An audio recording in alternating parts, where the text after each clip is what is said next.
Today we're making some bittersweet caramel brownies. It's Isaac here and welcome back to the channel. We'll be using the burnt caramel sauce from last week's video, so remember to check that out on my channel if you haven't already. Let's get started. We'll begin by melting some butter in a small pan over medium heat. And remember to turn off the heat completely before adding your chocolate, otherwise your chocolate may split and become very oily.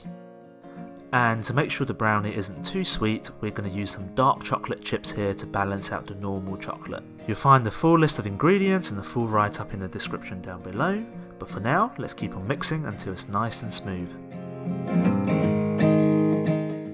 Okay, so moving on to the rest of the batter, where we'll need to mix some eggs and sugar together.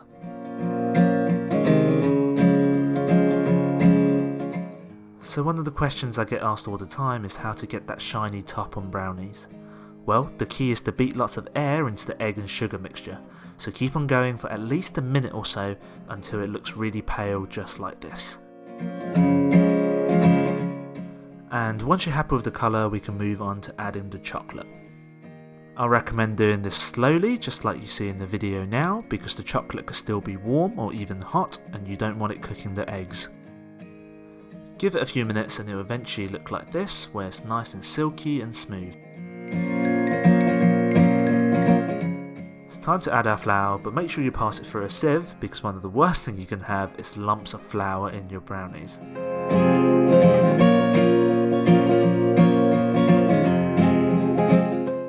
So another tip here is just to mix in the flour very loosely, so no more than 10 or 20 seconds on the mixer. The reason for this is because if you overmix it, gluten will develop and then your brownie will become very chewy and tough. And to make sure this is extra fudgy, we're going to add more dark chocolate. And I'm also going to add some walnuts for the extra texture. Give it a quick stir using a spatula just to make sure all the ingredients are evenly spread out. To make my life a little bit easier later on, I'm going to line a 20cm by 20cm baking tray with some parchment paper. This will just help it release a lot easier, and you'll see what I mean later on. Transfer about half your batter into the baking tray, and then using a spatula just smooth it out so it's nice and even.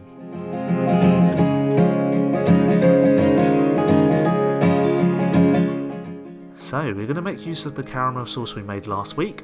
I've put it in the fridge so it sets, and we can actually put this into the batter so when we cut it open it comes oozing out. Don't put too much in it, but once you're done, cover it up with the rest of your batter and then smooth it out once again. And I'm finishing off with some walnut just to make it look nice and give it that nutty flavour before we put it in the oven at 180 degrees for 27 to 30 minutes. It should come out the oven looking perfect and delicious just like this, but we're not done yet. Give the brownies some time to set and cool before moving on to the next step, which is of course drizzling on loads and loads of caramel sauce. Now we're going to make use of both types of caramel sauce which we made last week, the normal caramel and the burnt bittersweet caramel sauce. The contrast in flavour is absolutely amazing, and I definitely recommend you to try this out if you haven't already. And finally, I'm just adding some chocolate chunks to finish it off. I like to trim off the edge just to make sure it's nice and neat, but feel free to chop this up however you want. So there you go, some bittersweet caramel brownies. There's so much to love about this recipe, from the gooey centre, to the chocolate, to the walnuts. Oh, absolutely amazing. Give these a go.